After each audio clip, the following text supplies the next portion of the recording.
काळ होता पुण्यश्लोक अहिल्यादेवी होळकरांचा।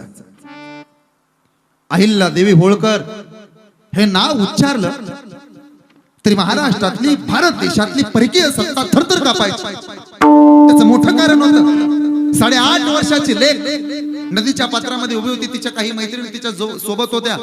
काहींनी मातीची कोप बनवली होती, काही मातीत खेळत होत्या। पण या माऊलीनं या लेकीनं वाळूची पिंड बनवली।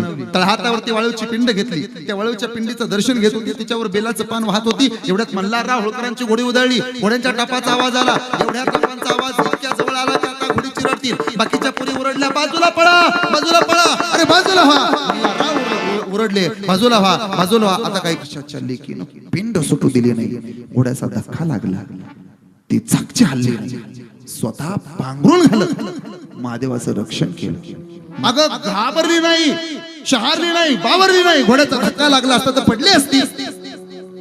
त्या पोरीच्या मुखातून शब्द बाहेर पडले, आम्हासनी कुणाची भीती वाटत नाही। मानकोजी शिंदे पाटलाची लेक अहिल्याबाई नाव आहे आमचं।